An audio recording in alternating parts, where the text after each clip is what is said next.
মুনলাইন জঙ্গলে সবে জুন শুরু হচ্ছিল। ছোট হরিণ আর রামু হাতি জল খেতে পুকুর পাড়ে যাচ্ছিল। খুব জোর রোদ, আর সহ্য করতে পারছি না আমি তো। তখনই আকাশ থেকে সোনু পায়রা হঠাৎ মাটিতে এসে পড়ে। আরে, এ তো সোনু পায়রা। কি হয়েছে তোমার? আমার খুব জোরে তেষ্টা পেয়েছে, কিন্তু উড়ে আর পুকুরের কাছে যেতেই পারছি না। আরে রামু হাতি, কি দেখছো? একে শিগগিরই ওঠাও। রামু হাতি সোনু পায়রাকে নিজের সুরে তুলে নেয়, আর তারপর দুজনে ওকে পুকুরে নিয়ে যায়।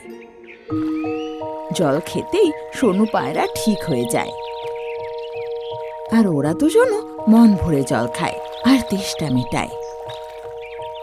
তখনই সেখানে টিনু পাখি আসে, যেও খুব তেষ্টায় ছিল। ও জল খেলো, কিন্তু ওরা তিনজন টিনু পাখির চোখে জল দেখে। কি হয়েছে টিনু? তুমি কাঁদছো কেন? ছোট হরিণ, আমি আমার বাচ্চার জন্য খাবার খুঁজতে গিয়েছিলাম, কিন্তু যখন ফিরি তখন আমার বাচ্চার তেষ্টায় মারা যায়। এটা শুনে তিনজনেরই খুব কষ্ট হয়। এভাবে দিন কাটতে লাগে, গরম আরও বাড়তে লাগে। পুকুরের জল খুব তাড়াতাড়ি শুকিয়ে যাচ্ছিল, যার জন্য বেশিরভাগ পাখিরা জলের তেষ্টায় প্রাণ ত্যাগ করছিল। একদিন ছোট হরিণ পুকুরে জল খেতে যায়, তো দেখে যে পুকুর অর্ধেক শুকিয়ে গেছে। রোদের খুব তাপ, আর এই পুকুরটা তো আস্তে আস্তে শুকিয়ে যাচ্ছে। এই যদি হয় তাহলে আমাদের জঙ্গলের কি হবে?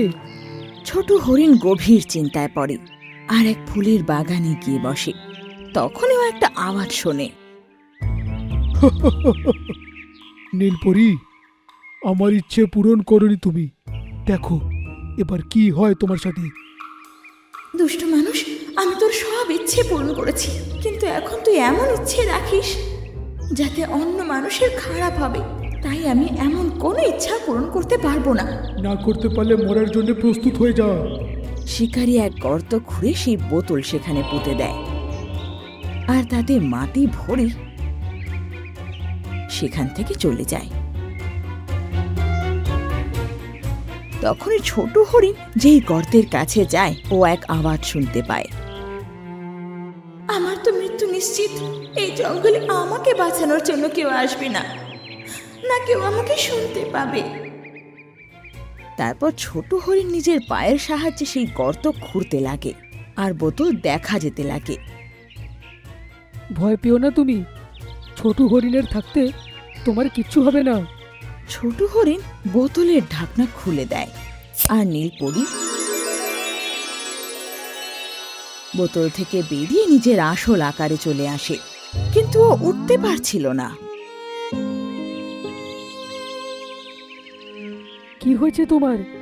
দাঁড়াতে পারছো না কেন? ছোট হরিণ, সব পরীদের বেঁচে থাকার জন্য প্রত্যেক সপ্তাহে 3টে চামেলির ফুল খেতে হয়, কিন্তু এই দুষ্ট মানুষ আমাকে 6 দিন ধরে এই বোতলে আটকে রেখেছে। তাই আমি দুর্বল হয়ে গিয়েছি। না আমি উঠতে পারি, না আমি চলতে পারি। এখন আমার মৃত্যু সামনে। তাহলে বলো, কি করে তোমাকে বাঁচাবো? ওই চামেলির গাছটায় তোমায় এনে দেবো? হ্যাঁ, যদি তুমি বিকেল হওয়ার আগে নিয়ে আসতে পারো তাহলে আমি বেঁচে যাব। আমি জানি ওই ফুলগুলো কোথায় হয়, আমি এক্ষুনি নিয়ে আসছি।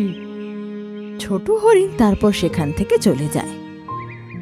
আমার তো খুব তেষ্টা পাচ্ছে, প্রথমে জল খাই, তারপরে আমি আগে চলে যাব। ছোট হরিণ যে পুকুর ধারে পৌঁছায় তো দেখে জল আরো শুকিয়ে গেছে। রামু হাতি, শিয়াল, নেকড়ে সবার অবস্থা একই রকম খারাপ ছিল। সবাই সেখানে দাঁড়িয়েছিল। আরে, এ তোমাদের কি হয়ে গেছে? আমাদের অবস্থা খারাপ হয়ে গেছে, কিন্তু যেভাবে পুকুরে জল শুকিয়ে যাচ্ছে আমরা ভেবেছি আমরা শেষ নিঃশ্বাসের পরেই জলটা খাবো।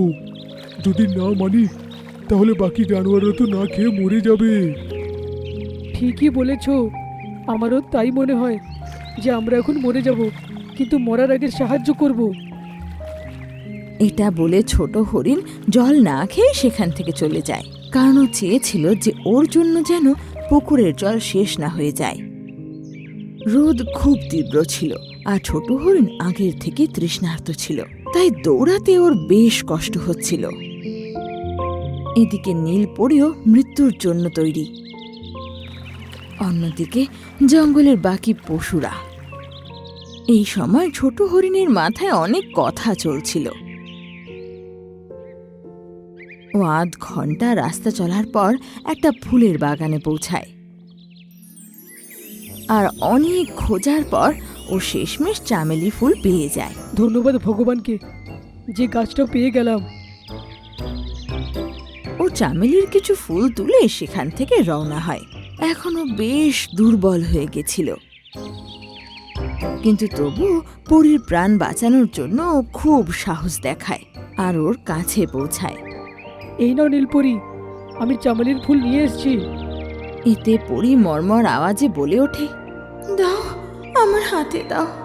ছোট হরিণ সেই ফুল পরীর হাতে দেয়। পরী এক এক করে 3টে ফুল খেয়ে নেয় আর বেশ কিছুক্ষণ আরাম করে বসে থাকে।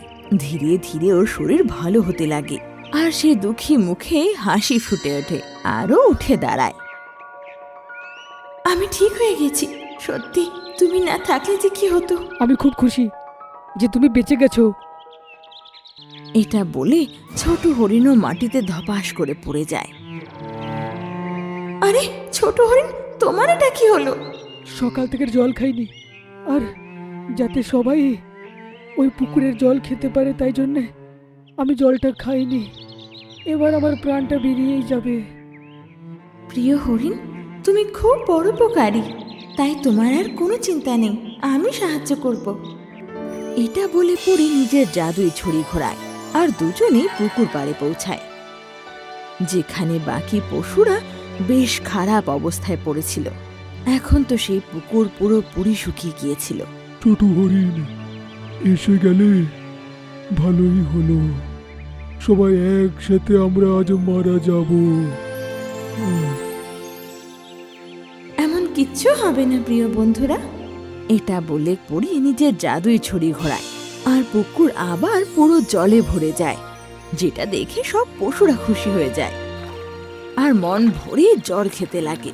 আর ওদের যেন ধরে প্রাণ আসে আর মুখে হাসি ফিরে আসে। নীলপরি, তোমাদের জন্য আজ আমাদের প্রাণটা বেঁচেছে। তোমায় যে কিভাবে ধন্যবাদ জানাই আমি বুঝতে পারছি না। না, আমার প্রাণ তো ছোট হরিণ বাঁচিয়েছে, তাই তো তোমাদের প্রাণ বাঁচাতে পারলাম।